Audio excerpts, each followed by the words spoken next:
They've become a familiar sight wherever American soldiers wage war. Now robotic aerial drones could become part of the arsenal of the Cook County Sheriff. Officials say they are far less expensive and more effective than the helicopters that have been the county's eyes in the sky up to now. Political editor Mike Flannery is here now with the details that you will only see, get it, on Fox Chicago.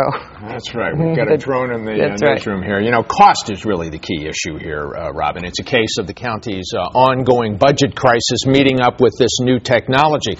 We've learned that Sheriff Tom Dart has been negotiating for more than 4 months now with the Department of Homeland Security and hopes for a federal grant that will buy a drone or two.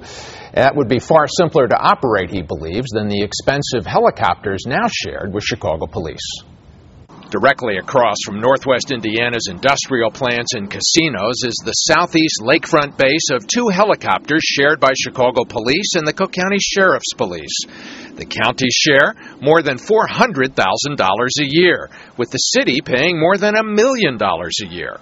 Sheriff Tom Dart says that after talking to several of his young officers, veteran helicopter pilots who flew in Iraq and Afghanistan, he'd like to put small computerized drones in the back of their police SUVs. It's the quickest and best way to get more efficient. When you have people who are otherwise going about their daily patrol, their daily job, but yet when we need a drone, when we need to utilize it, they'll just peel off from their job for that period of time, we'll utilize it, and then they go back to their job, as opposed to having dedicated people who are just waiting for the weather to break for a helicopter to go off.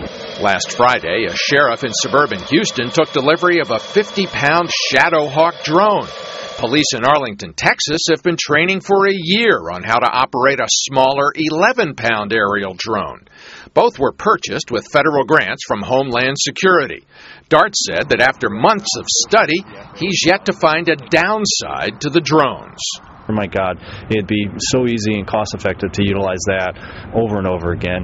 Missing children out in the forest preserves. Because it has an infrared detector. Yeah, you could spot the body.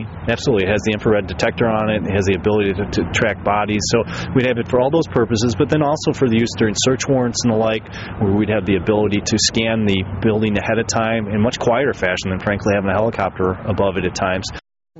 That's right, and that noise is a big factor. Dart estimated, by the way, that the county would save at least $250,000 a year, perhaps more. A spokeswoman for Chicago Police Superintendent Gary McCarthy told us a few minutes ago that the Chicago police, as of now, are not considering the use of drones, Robin. Unless it turns out to be the most brilliant idea ever, because... maybe they're going to let the county go first. Well, the noise you talked about, whenever you hear the helicopter, it does give you that kind of sense of panic. Right, and when the sheriff's police in the unincorporated area or in some of the suburbs where they're brought in sometimes, when you're about to do a raid, you can't have the chopper overhead because the bad guys hear that thing. That's why they use those stealth choppers when they got Osama bin Laden for the same reason. But just too much noise. The FAA regulates all things in the air. How do they feel about these drones? They do. And the police department in Arlington, Texas has been trying for a year to get permission to use these things pretty much on their own, and they have not gotten that permission yet. Right now,